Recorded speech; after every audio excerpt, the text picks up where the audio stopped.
our university president, Brother Bernard Oca, FSC, our provost, Dr. Robert Roleda, our senior vice president, Ms. Kaishan Fernandez, members of the board of trustees, our university administrators, the brothers of the Christian schools, our esteemed faculty and staff, our keynote speaker, Mr. Joshua Limso, our proud families and loved ones, and my fellow LaSallian graduates, good morning. We were given a script. It was simple. Be independent, be self-made, stand out. We saw it in the success books at National Bookstore. We heard it in the stories of billionaires and famous scientists. We saw it while scrolling on social media, in our For You pages, even on LinkedIn. And feel free to add me later, guys. Let's connect. We did not just read the script. Some of us truly lived by it.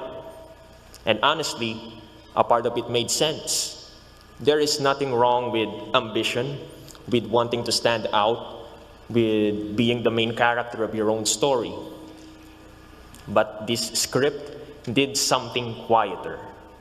It kept the camera on one person and cropped out the teacher, the teammate, the hardworking parent. It left only the hero alone winning. And that was the part that was wrong. Not because no one made it alone. Some of us came close. But because no one should have to. And during our time at university, we witnessed what the script left out of the frame. We saw the group projects that ran on each other's strengths. We saw the orgs where we served the student body and learned to lead. We saw all their batches give us their reviewers and all the exams na luckily umuulit minsan. Even our online platforms showed this collective energy. Reddit, DLSU Prop Topic, where we traded wisdom and advice, such as, and this is verbatim, hard pass bro, take it next term na lang. Or, he's an easy 4. And of course, there is the infamous, she has motherly vibes.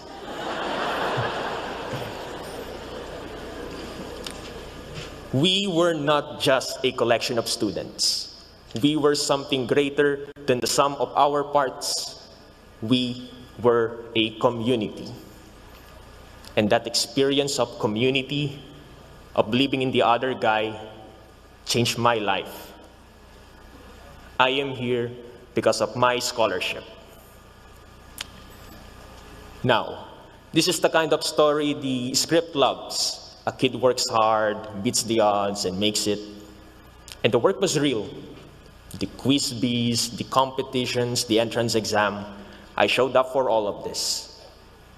But that was just half of the story.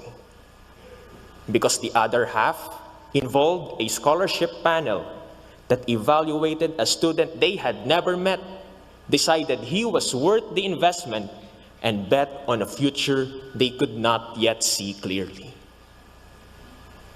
That was not just my work. That was also somebody else's faith in me. And that faith is why I am standing here in front of you today.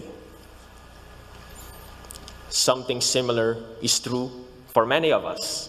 Yes, we are here because of our own effort and perseverance, but we are also here because someone else committed to us. Our parents, our guardians, our mentors. Which means almost everyone in this hall is in some sense a scholar. Someone, somewhere invested in you.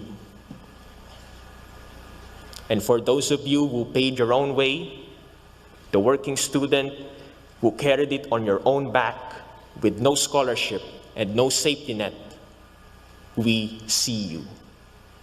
It is proof of how much we still owe one another. What I am saying is not a new idea. It is the oldest idea we have. More than 300 years ago, a wealthy young man named Saint John Baptist de La Salle had everything.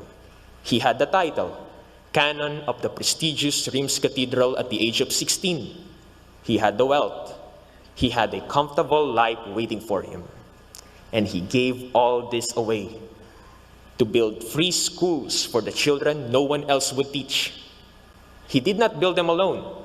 He gathered teachers, trained them, and made them something more, brothers. The script we were handed had its commandments. Be independent, be self-made, stand out. But our university was built on 3 different words: faith, service, and communion. And communion, the one we named last, means something simple. We belong to one another. And we have felt it here in the people around us. To the LaSallian brothers who have kept the founder's promise alive for 300 years, thank you. To the faculty who taught us not just the material, but how to think, thank you. To the staff who kept this university running at the gates, the libraries, the cafeterias, thank you. And to our families who held our hands all the way here, thank you. But we must see that everyone on that list, every name, is also what places us ahead of the others who have been given less.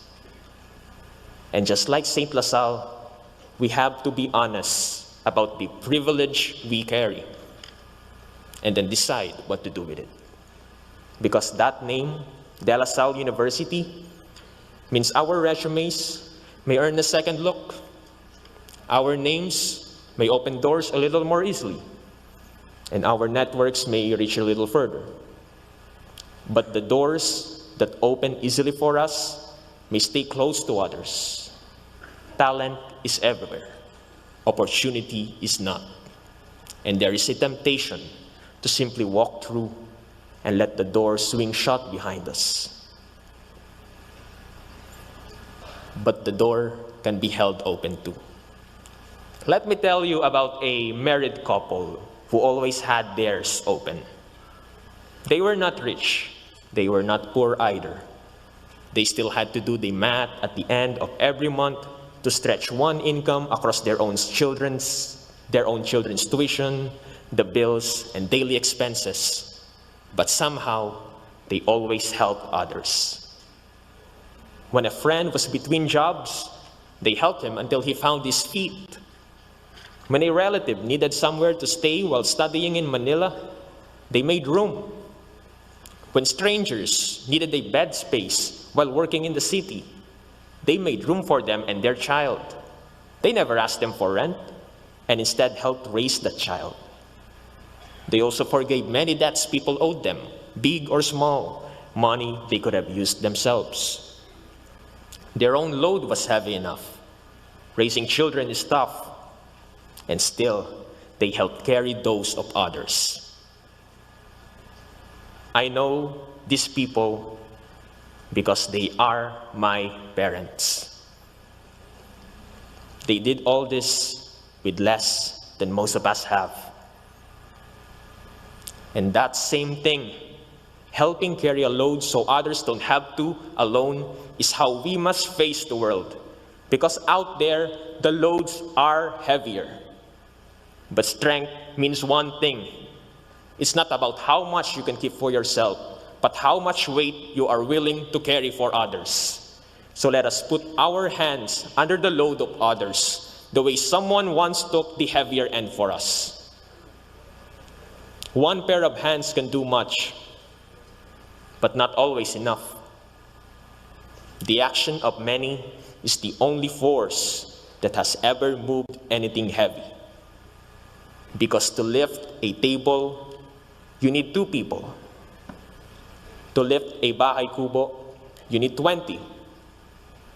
But to lift our country, you need millions. That is our mission now, to become for someone else the ones who believed in us first, to carry faith, service, and communion beyond the campus, and to go out as Lasallian achievers for God and country. We were given a script. Today, we shall write a better one. Thank you. And Animo La Salle.